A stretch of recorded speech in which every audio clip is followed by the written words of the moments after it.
When I was a young person, A while ago. a long time ago, I had a very clear picture of what Judgment Day looked like. I don't know where the picture came from. I don't remember hearing a specific sermon about it. Maybe it was too many TV preachers got to me, or maybe too many chick comic book tracts. How many of you, did any of you grow up with chick tracts? Nobody. No, Terry. Terry did.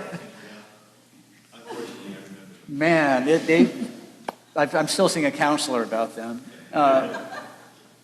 But the scene is clear. It looks a little bit like Matthew 25, but it's me standing before the awful throne of judgment and this disembodied voice demanding to know if my name appears in the book of life. And whether or not my name appeared in the book of life depended on my beliefs and how I would answer some very specific questions. Like, was I born again? Have I accepted Jesus as my personal Lord and Savior? Have I gotten down on my knees and recited the sinner's prayer after repenting of my sins? What is my position on abortion or evolution or sexuality? Did I root for Auburn or Alabama? Wait, I don't think that's in the book of life. That was not in the... I was scared to death about having the wrong answer and the eternal consequences for the wrong answers. So when I got to college and I started reading the gospel far away from my home church, I was gobsmacked when I read this parable on my own. Because it didn't look like what was in my head. First of all, Jesus calls this scene a parable, a teaching story. It's not a documentary. Secondly, the ruler in the parable doesn't ask any of those questions that I was panicking about. He doesn't ask any questions about belief at all. He simply observes how people treated other people. And that when those described as sheep treated other people with grace and mercy and tenderness and compassion, they were treating him that way. And the goats, when they didn't treat other people with grace and mercy and tenderness and compassion, didn't do it to him. And the third thing that startled me was realizing that in the parable, no one, neither the sheep nor the goats, recognized Jesus in the poor and the hungry and the outsider. Everyone, sheep and goat, asked of Jesus, "When did we see you?" And Jesus' answer never says anything about seeing or believing. His answer is about doing. When you fed the least of these, my siblings, when you gave drink, when you welcomed, when you clothed, when you took care, when you visited, you did it to me. And this parable is behind so much of our ministries. I know in my own life, this parable is one of the reasons that I think when I see someone, I need to remember to see the image of God, or I need to remember to see Christ in them. And yet, the people who are the sheep in this parable, I always feel like the goats kind of get a rough judgment here. But the people who are the sheep in this parable They do take care of the poor and feed the hungry and visit the lonely, but they don't do it because they see Jesus in any of those people. The sheep don't do that work because they see Jesus in those people's eyes and faces. Instead, I think that they serve the poor and feed the hungry because they see with the eyes of Jesus. They see the world the way Jesus sees it. So it's not just about seeing Jesus in the world, it's looking through Jesus' eyes into the world. And when we look through Jesus' eyes into the world, we see everyone as our sibling, our sister, our brother, our 7 billion siblings. Even the most unlikely people. Even the people that we would just rather not be our siblings at all are our siblings through Jesus' eyes. And when we look that way, amazing things can happen. Our former bishop, Susan Morrison, when we were in the former Troy Conference, told a story about a woman in one of the churches that she served before she became a bishop. And this was a woman who had one arm that was, when she was born, one arm was dramatically shorter than the other. She was used to people glancing and just looking away, right? But one day she was in the supermarket and there was a little girl with Down's syndrome there whose eyes were fixed on that shorter arm. And then the little girl came up to her and said, "Is it broken?" And she said, "No."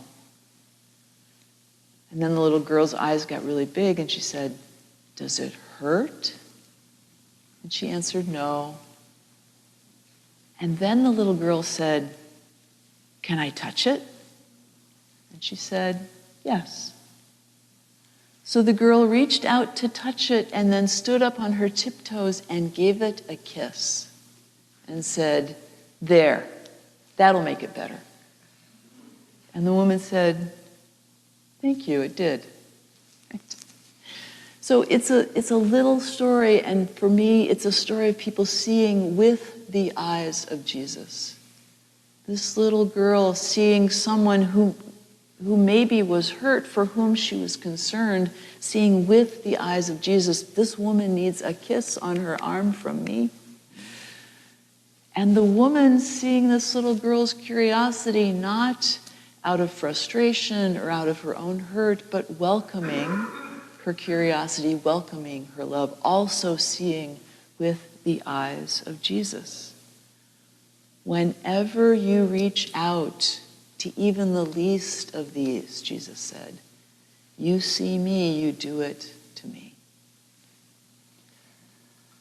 John Wesley, the founder of the Methodist movement, under whose banner we gather here at Harvard-Epworth, wrote in the 1780s that only 2 things could kill a church.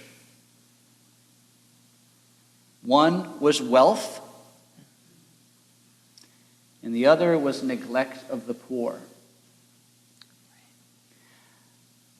I understand that in this way, that wealth tends to make us forget that we need to rely on God. Remember last week's sermon about the widow and her 2 coins.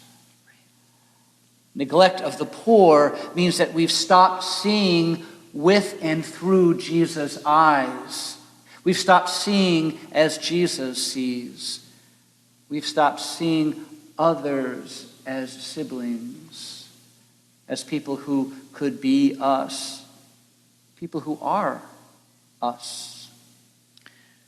The French historian de Tocqueville wrote something similar, though not from a Christian perspective. Mm-hmm.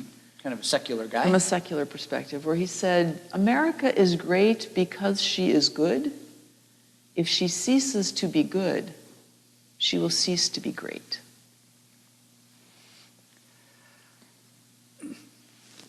I usually have the car radio on when I'm driving.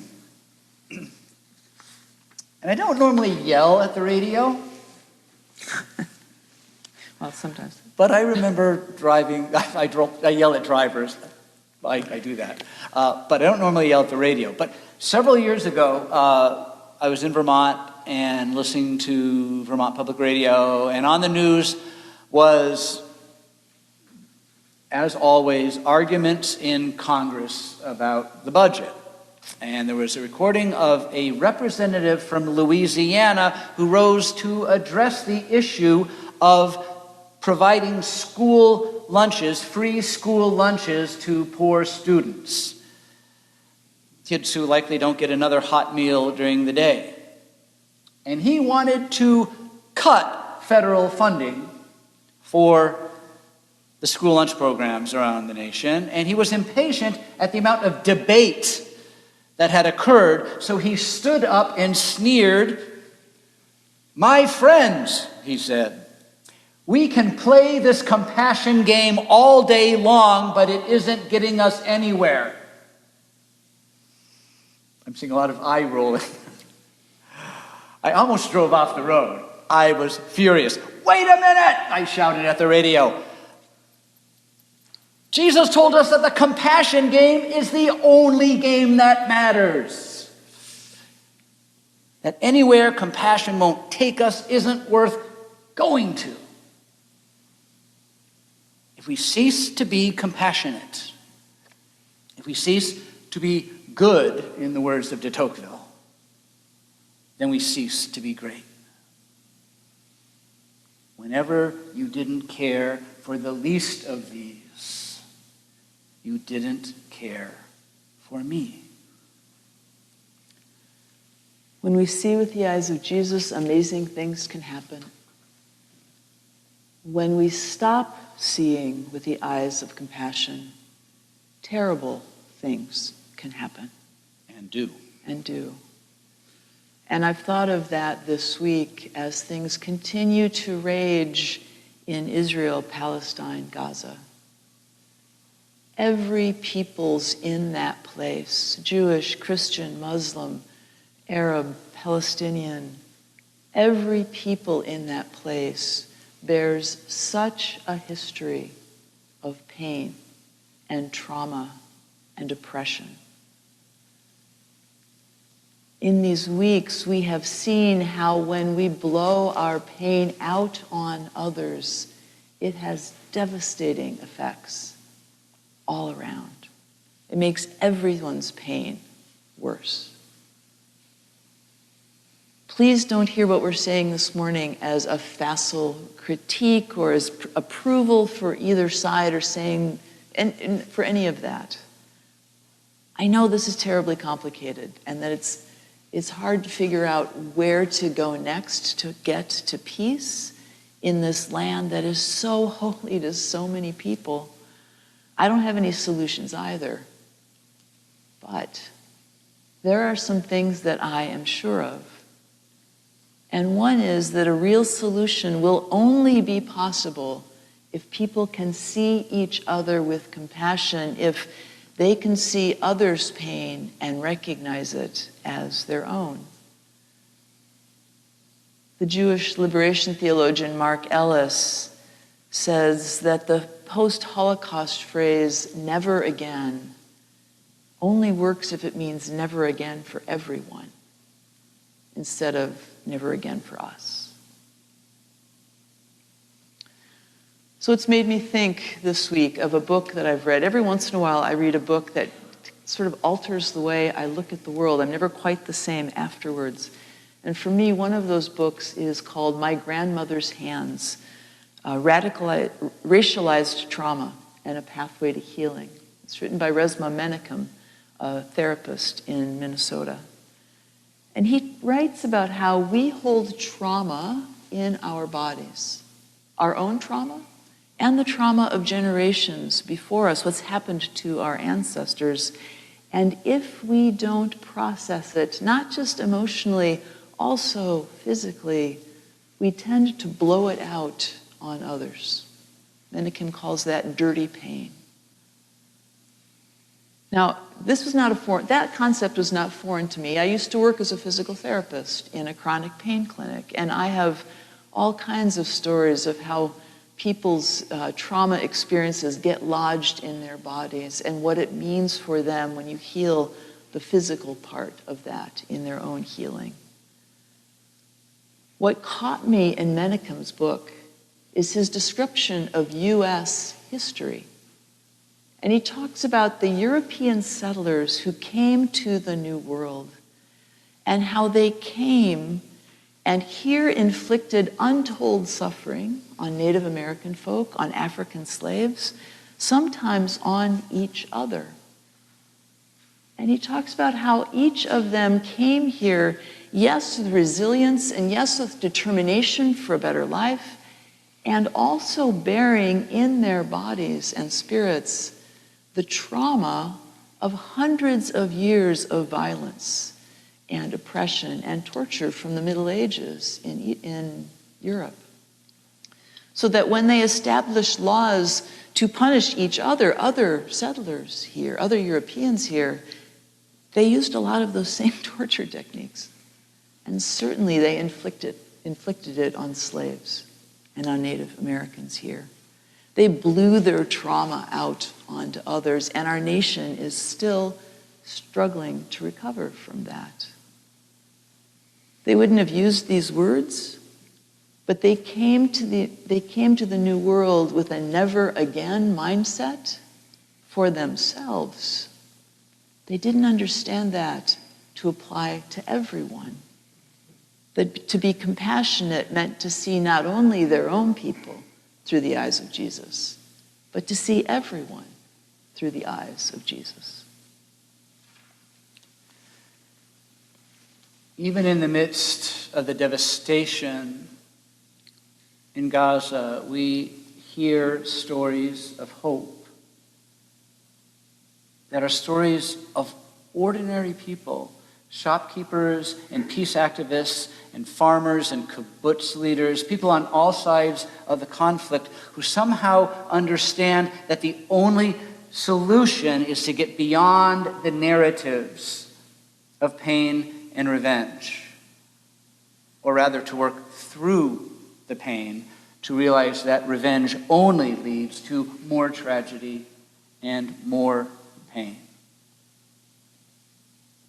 None of these folk have any easy solutions either, but they believe in all their being that never again must mean never again for everyone. They see others' pain as their own pain. They see with the eyes of compassion. And again in his book, Resma Menachem talks about his work, particularly with police officers. Mm-hmm. And as he works with them to heal their own histories of trauma, they too are able to have compassion in the work that they do and the ways that that offers healing and the ways that they can see with new eyes because of what they've learned in themselves. And that's able to bring healing to the communities they serve. Yes. On Wednesday, in the newsletter, I put a quote from Parker Palmer, the Quaker poet, philosopher, theologian. And he talked about how when we process pain and when we don't process pain, our hearts break.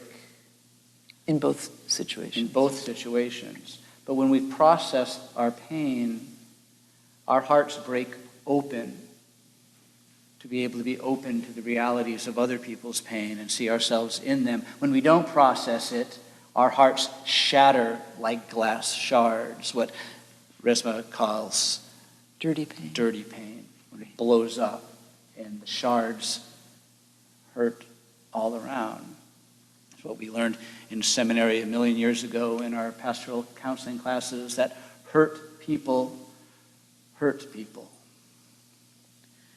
And so when Jesus is talking to the crowds, he's talking to ordinary folks, ordinary farmers, ordinary shopkeepers, ordinary parents. The people that we hear stories from in Israel, Palestine, Gaza that bring us hope are also the stories of ordinary people, people like you, people like me, people like the neighbors who live near you, And so we wonder, how do we see each other through Jesus' eyes? How do we see with compassion that recognizes others' pain as our own?